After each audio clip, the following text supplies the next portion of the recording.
Winfrey Owino, KTN, Nairobi. Let's briefly talk about sports. Now, the Cabinet Secretary Salim Mvurya has poured cold water on viral claims that Kenya is ill-prepared to host the upcoming African Nations Championships, also known as CHAN. Now, the Sports Cabinet Secretary affirmed that CAF inspectors have already given the thumbs up with infrastructural upgrades in the final stages. He termed the social media chatter as mischief aimed at undermining Kenya's international standing. Here's Akida Kasim with the details.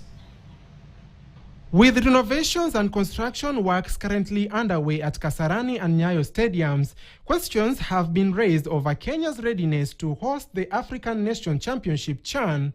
But today, Sports Cabinet Secretary Salim Mvurya moved to allay those fears, insisting that preparations are well on track. The last few days, there have been running messages across the board that Kenya is being barred out of hosting CHAN, and I want to dispel fears that as government and CAF, we are working in partnership, to make sure that the hosting of CHAN goes on seamless. The sports CS revealed that the government has made key investments in sports infrastructure, notably at the two main stadiums in Nairobi.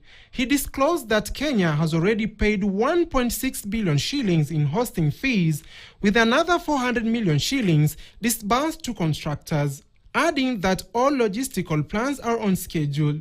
They have been able to identify the good progress that we have made, and they have also identified gaps that we need to fix. Kenya, alongside Uganda and Tanzania, was awarded the rights to co-host CHAN in December 2023, a key stepping stone towards the 2027 Africa Cup of Nations AFCON.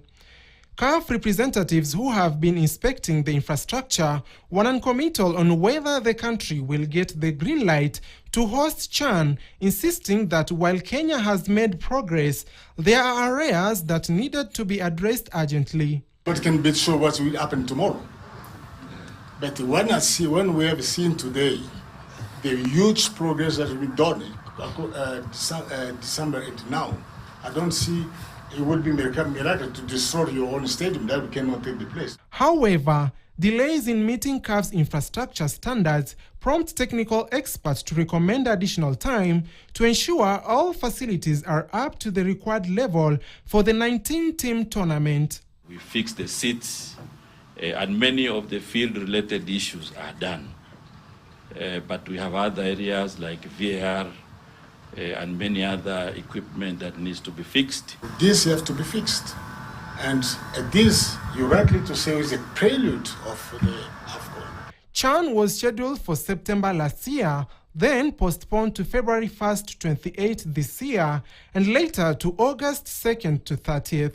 However, Sports CS Salim Mvurya has reaffirmed commitment to co-host CHAN tournament, promising a historic tournament. As government, we remain committed that within the month of June, we will even do testing of some of these facilities. The 2025 edition of the African Nations Championship is set to be co-hosted by Kenya and its East African neighbors, Tanzania and Uganda, from August 2nd to 30th this year. This will mark the first time tournament will be jointly hosted by 3 countries. Akida Kasim, KTN. Thank you, Akida, for that. Now, we want to take a fast break here on KTN Prime, but just so you know, there's a riveting conversation ahead, right? Exactly. I'll be joined by 3 analysts in studio. We'll be analyzing the recent developments from playing politics with music to the abduction claims around the Juja Member of Parliament. Is it stage managed?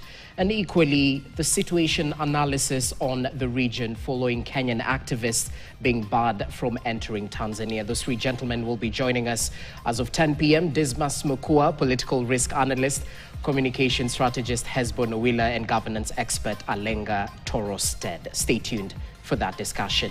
We take a short break. When we come back, Coming up, Families of victims of the Kibera fire tragedy are calling on the government to speed up DNA identification to allow for dignified burials.